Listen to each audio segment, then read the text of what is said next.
Salut à tous les gars, j'espère que vous allez bien. Après la vidéo du top 5 que je vous avais proposé l'année dernière qui a cartonné, vous l'avez tous apprécié et je vous en remercie énormément. Cette année, j'ai bien attendu la fin de la saison et de l'Euro pour avoir le plus de recul possible.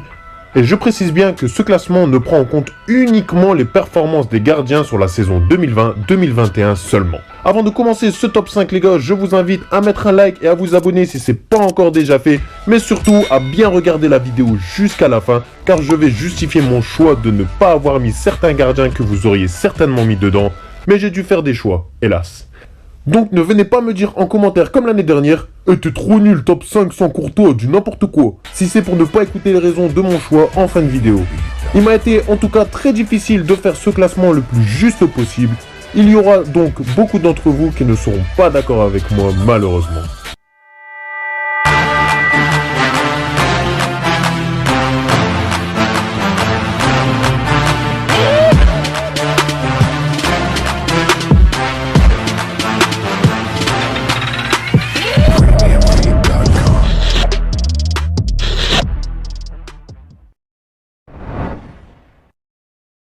Edouard Mendy. Ce géant gardien de 1m97 au parcours très atypique que vous connaissez tous, nous aura tous bluffé cette saison. Il a eu une ascension tellement incroyable que personne n'imaginait qu'il allait passer du club de Rennes au titre de champion d'Europe de LDC en même pas un an. Recruté par Chelsea fin août dernier pour imposer une concurrence à Kepa très critiquée à ce moment-là, il aura finalement sa place très rapidement en tant que titulaire dans les cages des Blues. Ses performances confirmeront son poste de numéro 1 car il enchaîne tout de suite les bonnes prestations et clean sheet. Son leadership naturel ainsi que sa détermination et sa rigueur l'ont beaucoup aidé à les effectuer. Cette saison, il aura joué 47 matchs, toutes compétitions confondues avec les Blues pour 29 buts encaissés seulement. Mais surtout, 27 des 47 matchs ont été terminés par un clean sheet. Des stats vraiment impressionnantes pour celui qui vient tout juste d'intégrer la première ligue. Même si Mendy est un gardien très grand possédant une très grande envergure, il arrive tout de même à être rapide sur ses appuis pour faire ses pas chassés le plus vite possible et se coucher au sol, chose que les grands ont beaucoup de mal du fait de leur centre de gravité beaucoup trop haut. De plus, il a apporté une sérénité dans l'équipe de Chelsea que Kepa n'arrivait plus à faire. Il n'hésite pas à sortir de ses cages que ce soit pour une sortie au sol ou aérienne. Et quand il le fait, c'est toujours propre. Il dispose également de très bons réflexes et une très grande amplitude sur ses plongeons qui lui permettent d'aller chercher loin les ballons. Je l'ai mis en 5e position car sa saison a été remarquable. Son trophée de Ligue des Champions aurait été comme Alisson il y a 2 ans, la consécration de ses performances. Je me voyais très mal ne pas l'inclure dans ce top 5, cependant, je ne voudrais pas m'emballer avec ce gardien car il n'a pas encore confirmé l'étendue de son talent. Nous verrons l'année prochaine si son talent n'est que de passage ou alors il n'est en lui. Thibaut Courtois. Ce gardien belge très connu pour sa grande taille, mais aussi parfois pour ses sorties médiatiques légèrement polémiques, a réalisé une très belle saison cette année-là. Arrivé il y a presque 3 ans à Madrid pour remplacer Navas, il a été très critiqué sa première saison et n'a pas su être à la hauteur des espérances. Mais sa saison 2019-2020 marque la renaissance pour Thibaut. Il a été incroyable et tellement décisif avec un nombre de clean sheets à couper le souffle. Cette saison 2020-2021, il fallait confirmer son talent pour montrer que sa saison dernière n'était pas qu'un facteur chance. Et c'est ce qu'il a fait.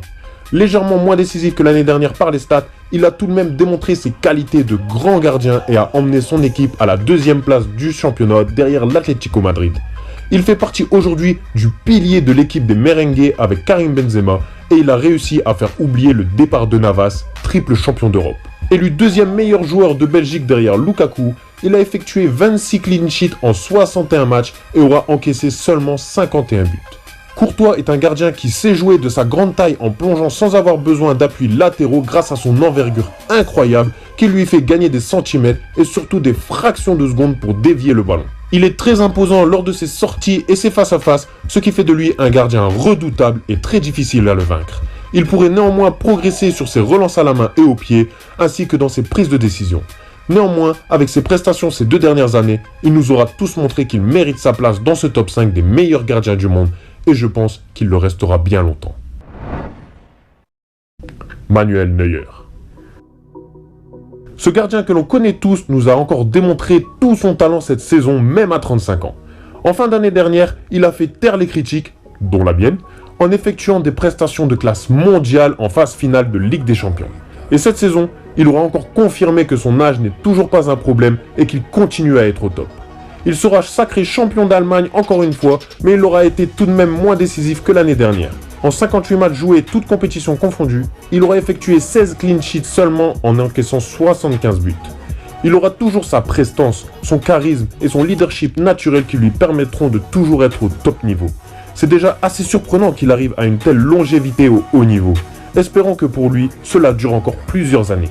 Il aurait pu profiter de l'Euro 2020 pour faire l'unanimité dans ce classement des meilleurs gardiens. Malheureusement, il n'aura pas été aussi décisif qu'on l'attendait puisqu'il ne pouvait rien faire face à l'élimination de sa nation en huitième de finale face à l'Angleterre. Keylor Navas. Ce gardien costaricain du PSG nous a tous bluffés cette saison avec le PSG. Décisif en championnat, il est élu meilleur gardien de Ligue 1 devant Maignan, même si ce choix peut être discutable. Cependant, c'est en Ligue des Champions que Navas s'est montré impressionnant. Il a sauvé son équipe à multiples reprises et a permis au PSG quasiment à lui seul d'intégrer le dernier carré de la Ligue des Champions. Et c'est dans ces moments-là qu'on voit les grands gardiens qui sont présents dans les grands matchs. Il a fait parler de son expérience et son palmarès de triple champion d'Europe pour emmener son équipe vers le haut. Malgré sa taille qui paraît assez petite, il dispose d'une détente sèche et une rapidité d'exécution impressionnante. Très vif sur ses appuis et doté d'un bon jeu au pied, il permet de s'intégrer dans la tactique de son équipe pour progresser avec le ballon. Il n'hésite également pas à effectuer ses sorties aériennes qui sont toujours réussies en rassurant leur défense. Faire partie d'une équipe avec Navas dans les buts, c'est être rassuré. On sait qu'on peut toujours compter sur lui. En 47 matchs, toutes compétitions confondues, il aura encaissé seulement 38 buts et aura effectué 18 clean sheets. Il est dommage qu'il n'ait pas participé à la Copa América en fin de saison avec le Costa Rica. Nous ne pouvons alors le juger que sur ses prestations avec le club et le moins que l'on puisse dire, c'est qu'il aura été remarquable. Jan Oblak. Ce gardien slovène très talentueux de l'Atlético Madrid aura effectué l'une de ses meilleures saisons en championnat cette année-là. Tant bien même qu'il fut éliminé en huitième de finale par le Chelsea d'Edouard Mendy, Oblak aurait été impressionnant tout au long de la saison en championnat. Il est en grande partie responsable du sacre de championnat d'Espagne cette année au détriment du Real et du Barça qui pourtant eux sont largement favoris.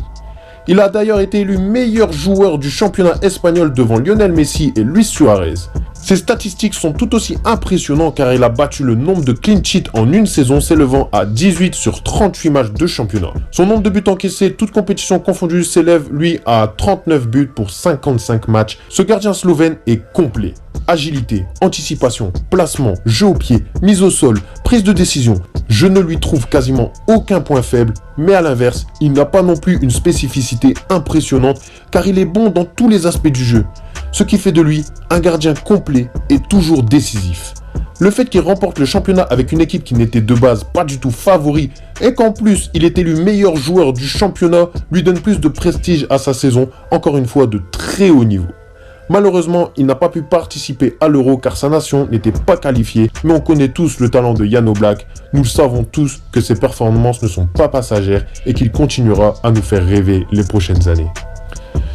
Voilà mon top 5 les gars pour cette saison 2020-2021. Il y a plusieurs gardiens qui auraient mérité également d'être dans ce top 5 comme par exemple Ederson qui lui a remporté la Première Ligue et est finaliste de Ligue des Champions. Mais malheureusement j'estimais que ces gardiens dans ce top 5 ont été légèrement plus décisifs que lui. Il y a également Ter Stegen qui a été impressionnant l'année dernière et celle d'avant, mais cette saison, il n'aura pas été aussi décisif qu'on l'attendait. Et je sais que vous allez tous me parler de Gianluigi Donnarumma qui aura été élu meilleur joueur de l'Euro, mais s'il vous plaît, arrêtez-moi cette culture de l'instant T. Avant l'Euro, personne n'aurait mis Donnarumma dans ce top 5. Il a terminé deuxième de Serie A loin derrière l'Inter Milan et a été éliminé en huitième de finale de l'Europa League. Il n'a également jamais joué la Ligue des Champions. Mais j'attends de voir s'il va confirmer la saison prochaine avec le PSG pour pouvoir l'intégrer parmi les 5 meilleurs gardiens du monde. Et dernière précision, il m'a été très difficile de choisir la place de chacun car les 3 premiers, Neuer, Navas et Oblak, méritaient tous d'être premiers dans ce classement. Mais il m'a fallu faire un choix. En tout cas, j'espère que vous êtes en partie d'accord avec mon top 5. Dites-moi en commentaire quel est pour vous votre top 5 des meilleurs gardiens du monde sur l'année 2020-2021. Et si ce genre de vidéo vous plaît, je vous laisse en haut à droite en i mon top 5 des meilleurs gardiens espoirs de moins de 23 ans.